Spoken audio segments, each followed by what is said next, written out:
Hello बच्चा party, क्या हाल चाल? मस्त। देखिए आज जो करने वाले हैं ना वो थोड़ा ज्यादा मस्त होने वाला है। पता है क्यों? क्योंकि जो हमने लास्ट टाइम टेबल सीखी थी ना, यानी वो सारी सीखी थी, उसमें जो मान सीखे थे बस उन्हीं का मान डालना है और कुछ नहीं बचा इसमें, है ना। तो बहुत ही खतरनाक तरीके से करने वाले हैं और बहुत ही आराम से करेंगे, है ना, ताकि हम एक एक छोटी छोटी चीजों को क्लियर कर सकें, है ना बच्चा पार्टी। ठीक है, चलो तो ध्यान दीजिए ये नन्ना क्वेश्चन क्या है, सुनिए। तो पहला क्वेश्चन जो बचा है, क्या क्वेश्चन है हमारे पास?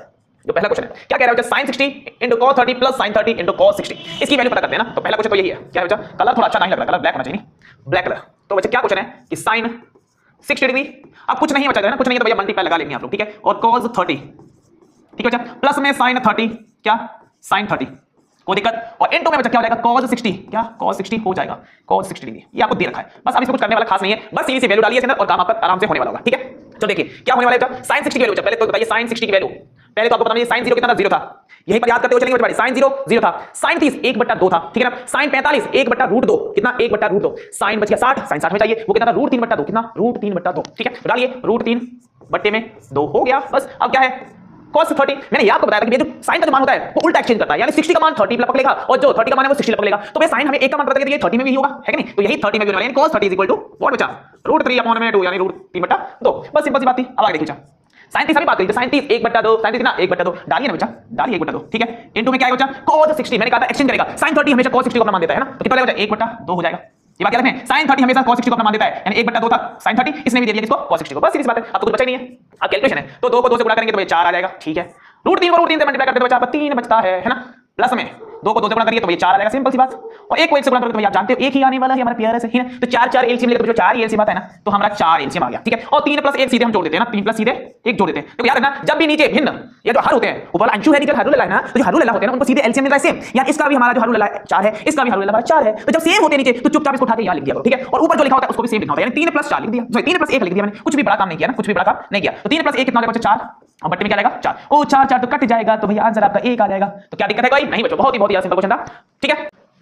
चलिए अब देखते हैं सेकंड क्वेश्चन। तो ये क्या कह रहा है? नन्ना मुन्ना नहीं, ये बहुत ही बदतमीज क्वेश्चन है। क्या क्वेश्चन है जानने? Second question.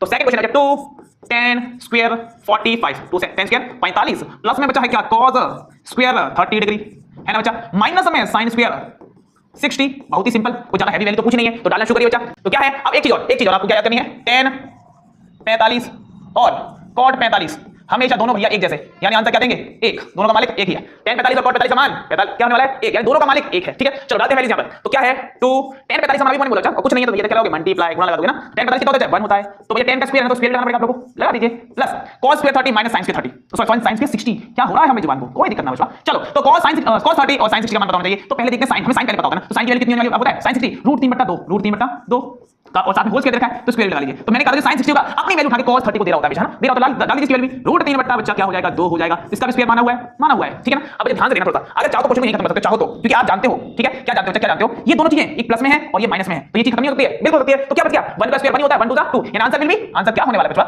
2 होने वाला है। लेकिन आप चाहते हो सर हमें पूरा ही सॉल्व करा दीजिए, तो बच्चा पूरा सॉल्व कराते हैं ना, तो क्या करोगे? क्या करने वाले हो? 1 का स्क्वायर कितना होता है? 1 होता है, 1 2 2 हो गया, खत्म कहानी। प्लस √3 का स्क्वायर करोगे, यानी ओनली 3 स्क्वायर से क्या करने वाला है? रूट करने वाला है, 3 बच जाएगा, ठीक है कहानी। अब क्या नीचे 2 का स्क्वायर कितना होगा बच्चा? 4 होगा ना। माइनस सेम बात इसके अंदर चलने वाली है, यानी √3 का स्क्वायर यानी 3 बन जाएगा और नीचे 4 बन जाएगा। देखो अभी सेम आ गया। अभी भी चाहो तो तुम काट सकते हो ना, अभी भी चाहो तो यहां पर भी काट सकते हो, इच्छा है तुम्हारी। तो यहां पर भी इसको काट के फिर से 2 ही बच रहा है, ठीक है। सर और बढ़ा दीजिए, हमारे हम और करना चाहेंगे तो और भी करो बच्चा, और भी कर लो, कोई दिक्कत ना है, कोई समस्या ना है।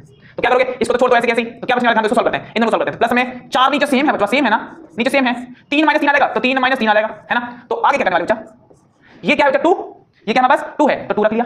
3 में 3 गए तो भैया रसगुल्ला बच गया और नीचे 4। ओ 0/4 क्या होता है? 0 ही होता है, यानी 2 + 0 = 2, बस खत्म कहानी। क्या ये